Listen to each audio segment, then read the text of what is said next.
Welcome to the Book Voices channel. If you enjoy our content, don't forget to like and subscribe to stay updated with our latest book discussions. Now let's dive into today's book. All right, welcome to another deep dive. You know how this works. We dig into a topic, filter out all the noise, and give you the good stuff. We're talking those key insights that'll really stick with you. Basically, we're saving you the time and effort so you can become seriously well-informed without the headache. And today, we're tackling a big one, a classic. Stephen Covey's The 7 Habits of Highly Effective People. I feel like everyone's heard of this book. Oh yeah, definitely a household name at this point. Maybe even started it like, this year I'm going to conquer those 7 habits. Totally. But have you actually finished it? Have you really sat with the ideas, wrestled with them? Right, because there's a difference between knowing the titles of the habits and actually integrating them into your life. Exactly. So we're going deep today. We've got reviews, personal anecdotes, and we're pulling out those core concepts that have made this book so influential. Yeah, it's not just about skimming the surface. We're going beyond those quick fix promises and really getting into the nitty-gritty of personal and interpersonal growth. I love how Tom Peters put it. He said this book is an opportunity for self-exploration and that it has the power to change your life. Whoa, that's a big claim. Right. High stakes. And then you've got James Fletcher from, get this, NASA, saying this book would be invaluable for all our personal dealings if we'd just stop to think about it. Okay, so NASA's on board.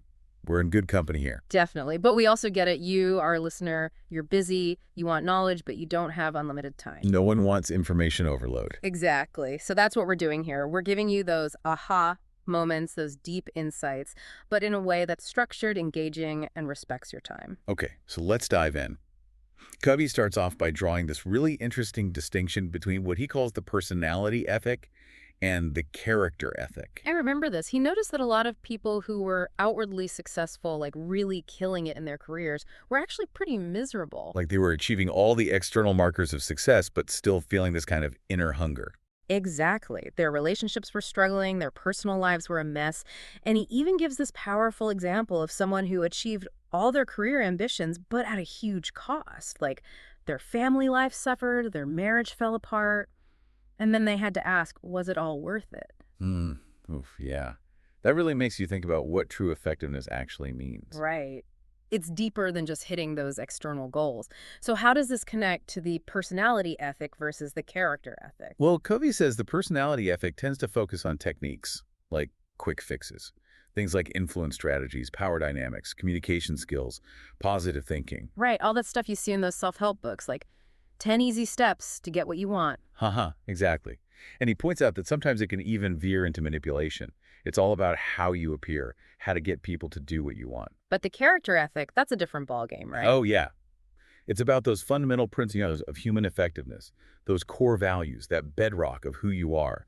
It's less about tricks and more about your true character. He's saying that character is not just one ingredient of success. It's the foundation for lasting success. It's about being, not just appearing to be. I love that. And this leads us to one of the most powerful ideas in the book. Paradigms. Paradigms. Covey describes them as our mental maps, the lenses through which we see the world, interpret everything that's happening. It's like a filter on our perception. We're seeing the world through our own unique set of assumptions, beliefs, and values. And what's tricky is that we're often completely unaware of these paradigms. We think we're being objective, seeing things as they really are. Right, but actually we're all walking around with these different maps, these different lenses. Covey uses this great illustration, that famous ambiguous image, the one where you can see either a young woman or an old woman. Oh yeah, I love that one. It messes with your brain. Totally. And once you see one, it's so hard to switch to the other, even when someone's pointing it out to you. It really shows how two people can look at the exact same thing and have completely different perceptions. And neither one is necessarily wrong. It's just based on their conditioning. Exactly. Covey even talks about an experiment where students were told that there was another perspective within the image, but still struggled to see it at first. It's like our brains get locked into a certain way of seeing things. It proves how powerful those ingrained paradigms can be. And that brings us to this really important concept, the paradigm shift. Covey says if we want to see real lasting change, what he calls quantum change, we have to be willing to shift those underlying paradigms. It's not enough to just change our behavior or our attitude. We have to go deeper, address the root of the problem, the map itself. He quotes Thoreau, "For every 1,000 hacking at the leaves of evil, there is one striking at the root." I love that. So true. Trying to change our actions without examining our paradigms is like trying to navigate with a faulty map by just walking faster. You're putting in the effort, but you're probably headed in the wrong direction. You're just getting lost more efficiently. Exactly. So this is where the principle-centered paradigm comes in. Covey's saying that just like there are laws of physics, like gravity, there are also fundamental principles that govern human effectiveness. He calls these principles lighthouses. They're objective realities, unchanging truths. And the closer our mental maps align with these principles, the more effective we're going to be. It's about aligning ourselves with those universal truths. Okay, so how do we do that? What's one of these core principles? Well, there's the PPC balance, which he explains using this really clever analogy of the goose that lays the golden eggs. I remember this one. Okay, break it down for us.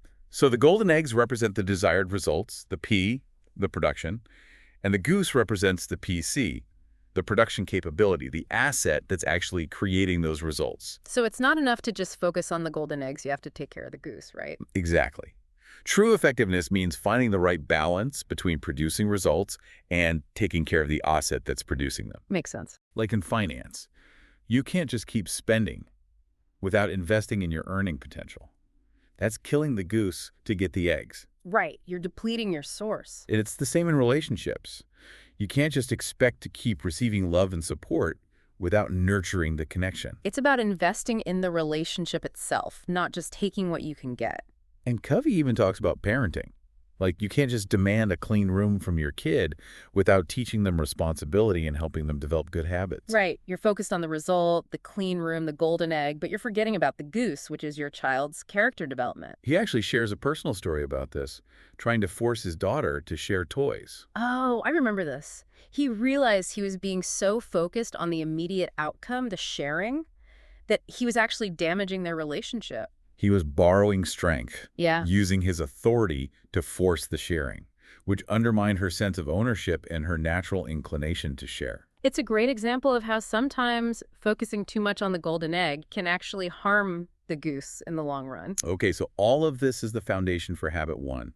Be proactive. This is about recognizing that we have a choice in how we respond to the world around us. Covey contrasts this with being reactive, where we're basically just at the mercy of our environment, our emotions, other people's actions. It's like being a pinball, bouncing around without any control. He brings in Viktor Frankl's experience in the Nazi death camps as this powerful example. That's intense. Right. But even in those horrific circumstances, Frankl discovered this fundamental freedom, the ability to choose your response. Between the stimulus, the external event, and your response, there's a space where your freedom lies. So even in the worst imaginable situation, there's still the power of choice. Exactly. And Covey emphasizes that this proactivity isn't some mystical thing. It comes from very human capacities. Like what? Well, first, self-awareness. Being able to observe yourself, your thoughts, your emotions. Right, that ability to step back and witness yourself. Then there's imagination. This is about seeing beyond your current reality, envisioning new possibilities. Thinking outside the box. Exactly. And then there's your conscience, that inner voice that tells you what's right and wrong, your moral compass. And finally, independent will. This is the ability to act on your choices regardless of external pressures. It's about choosing your values over your impulses. So how does all this play out in everyday life? What does it actually look like to be proactive? Well, Covey gives some examples.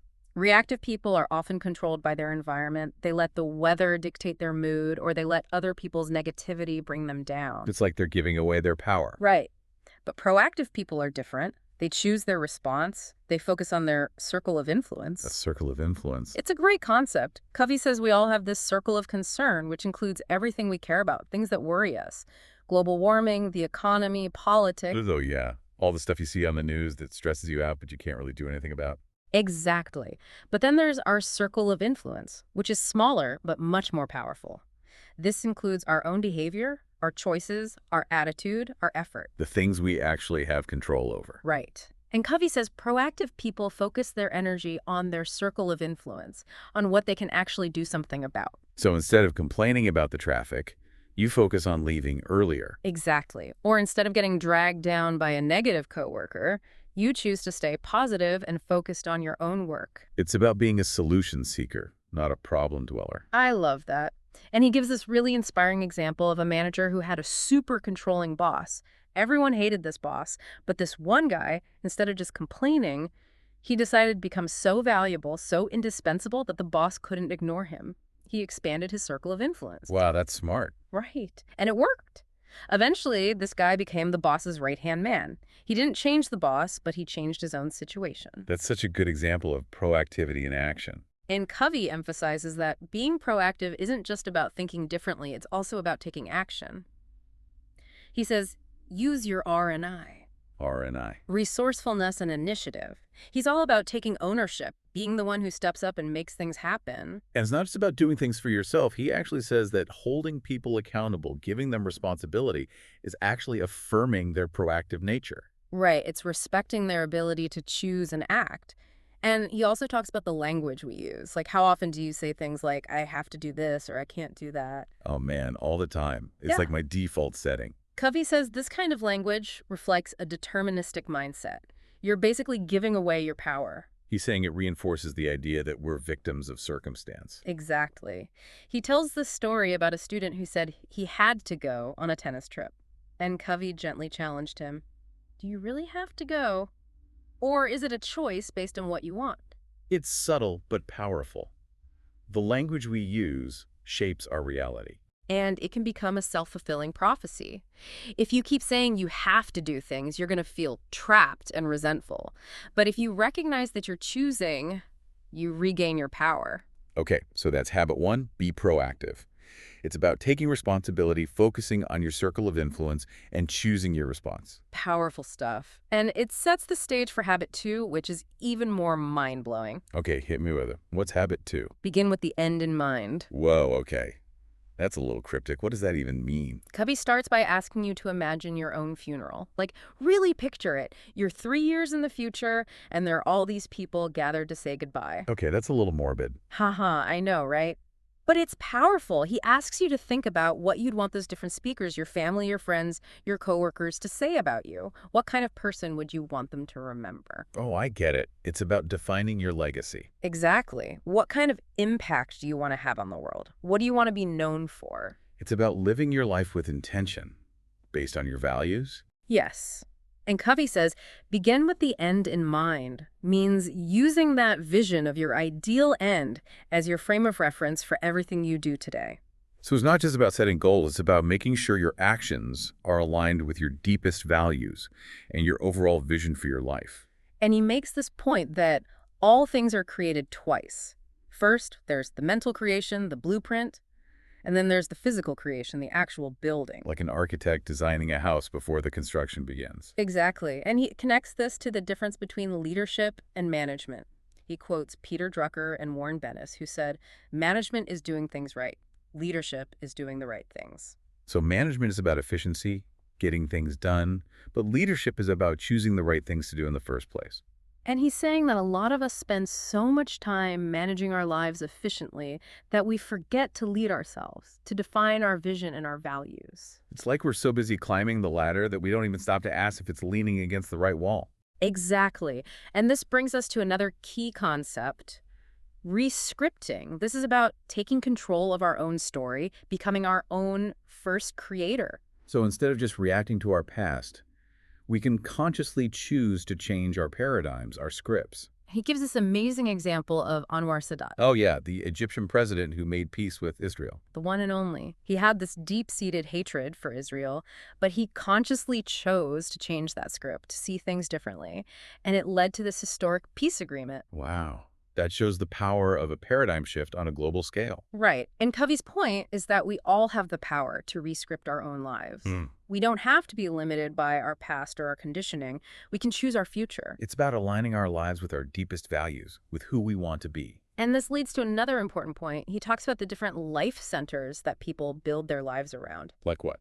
Well, it could be your spouse, your family, your work, your money, possessions, pleasure, even your enemies. Your enemies. Yeah, sometimes people become so focused on what they hate, on who they're against that it becomes their defining center. Oh, I see. It's like their whole life revolves around that conflict. Exactly.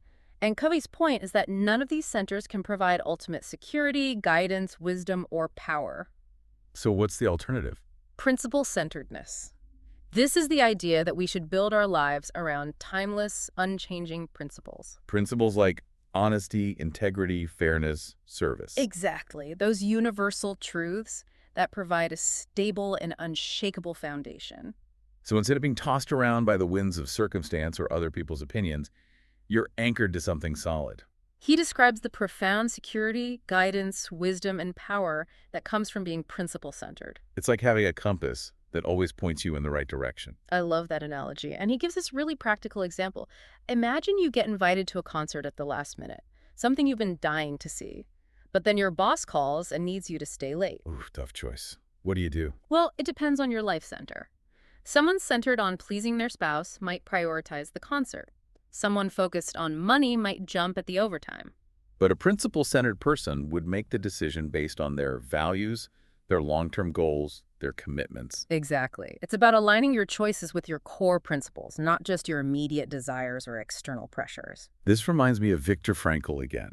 He said that true meaning comes from within, from taking responsibility for our own lives. Right. And Covey also touches on the importance of engaging both sides of our brain.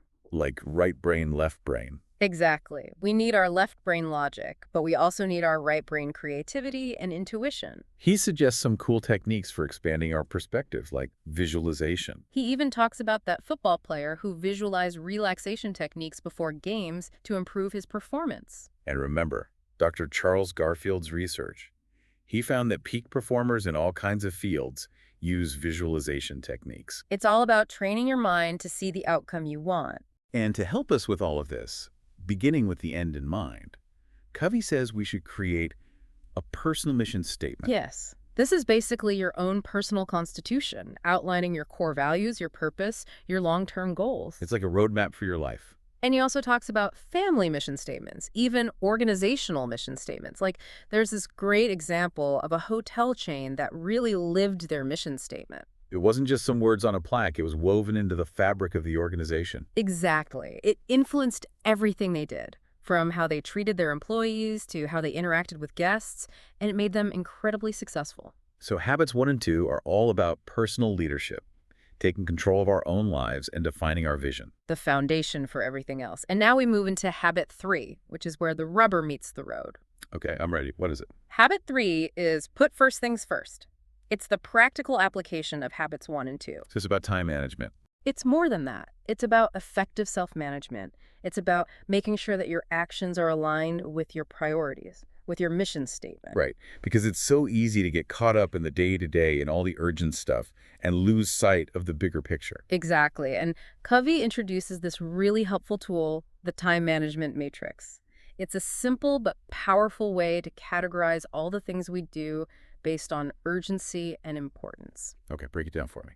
So quadrant 1 is urgent and important. These are the crises, the deadlines, the pressing problems that demand our immediate attention. The firefighters, the adrenaline junkie. Exactly. Then you've got quadrant 2, which is not urgent, but important. This is where the magic happens. This is where we find things like planning, prevention, relationship building, personal development. The things that are crucial for long-term success, but don't always screen for our attention. Right. Quadrant 3 is urgent, but not important. This is where we find all those distractions, those interruptions, those other people's priorities that suck up our time. Like checking email every 5 minutes, or saying yes to every request that comes your way. Yes. And then finally, we have quadrant 4, which is neither urgent nor important. This is the wasteland. This is where we find mindless activities, time wasters, things that just drain our energy and contribute nothing. Oh, I know this quadrant well. Social media black holes, binge-watching shows. We've all been there. And Covey's point is that most people spend way too much time in quadrants 1 and 3, constantly reacting to urgency. They're always putting out fires and never getting ahead. Exactly. And the key to effectiveness is to shift your focus to quadrant 2, to those important but not urgent activities that will actually prevent those fires from starting in the first place. It's about being proactive, not reactive. And this often means saying no to things, even things that seem good or urgent. Covey says, The enemy of the best is often the good. I love that. It's so easy to get caught up in doing good things that we never get around to doing the best things, the things that are truly aligned with our values and our goals. And to help us with this, Covey talks about different generations of time management tools. So yeah, he breaks it down. First generation tools are basic, like checklists and notes. Second generation tools are more about calendars and scheduling. And then third generation tools, they're all about prioritizing and setting goals. But Covey says that even those tools can sometimes trap us in a rigid, overly structured approach. He advocates for what he calls fourth generation tools. Which are? They're all about principle-centeredness, about aligning your actions with your values and your vision. It's less about following a rigid schedule and more about using a compass to guide your decisions. It's about flexibility and adapting to the situation while staying true to your principles. Exactly. And a big part of putting first things first is learning how to delegate effectively. Because you can't do it all yourself, right? Right. But Covey's not talking about just dumping tasks on other people. He introduces this concept called stewardship delegation. Okay, what's that all about? It's about empowering people to take ownership, to use their own judgment and creativity. It's about focusing on results, not methods. So instead of micromanaging every detail, you trust people to get the job done in their own way. Exactly. And he outlines 5 key areas that need to be clear for effective stewardship delegation: desired results, guidelines, resources, accountability, and consequences. So everyone's on the same page, but there's still room for autonomy. Right. And he tells this great story about delegating yard work to his son. He was so tempted to micromanage, to tell him exactly how to do it, but he resisted. And it turned out great. His son not only did a good job, but he learned valuable lessons about responsibility and problem solving. It's a good reminder that sometimes the best way to help people grow is to get out of their way and let them figure things out. Absolutely. And this all ties into the concept of the emotional bank account. This is a metaphor Covey uses to describe the level of trust we have in our relationships. Okay, I'm intrigued. How does it work? Well, just like a bank account, you can make deposits and withdrawals. Deposits build trust. Withdrawals diminish it. So what are some examples of deposits? Things like really listening to someone, trying to understand their perspective, keeping your commitments, being honest and kind. Basically, treating people with respect and integrity. Exactly.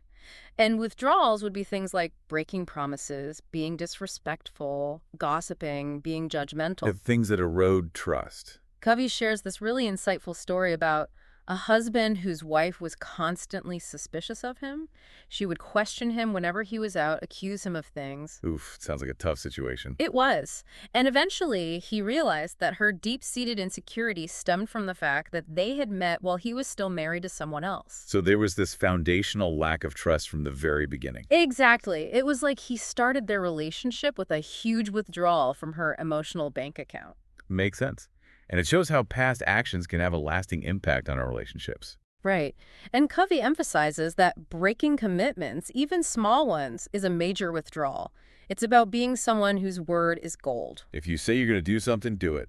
And he also points out that the root of almost all relationship problems is conflicting or unclear expectations. It's like that saying, assumptions are the termites of relationships. So true. And he stresses the importance of clarifying expectations up front, making sure everyone's on the same page about roles, responsibilities, goals. Communication is key. Absolutely. And he makes this really interesting point about loyalty. He says that being loyal to those who are not present actually builds trust with those who are present. That's thought-provoking. Right. It's about integrity, about being someone who can be trusted even when no one's watching. Covey also talks about the difference between the laws of love and the laws of life. He says that love is unconditional, but life requires contribution. We have to give to receive. And he says that attaching conditions to our love, trying to control people, often leads to codependency, which is ultimately unhealthy. Right. It's about respecting people's agency, their ability to choose. And he shares this really cool anecdote about a tense working relationship he had with a colleague.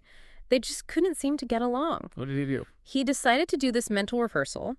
He imagined himself interacting with his colleague, but this time he focused on principles like respect, understanding, and collaboration. He changed his own approach. Exactly.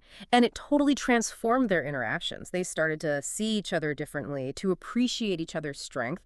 They actually became a really effective team. It's a great example of how changing our own paradigms can ripple out and change our relationships. Right. And Covey says that P problems are often PC opportunities. It's a brilliant way of looking at challenges. Okay, so we've covered the first three habits, which are all about personal victory, that foundation of independence. Right.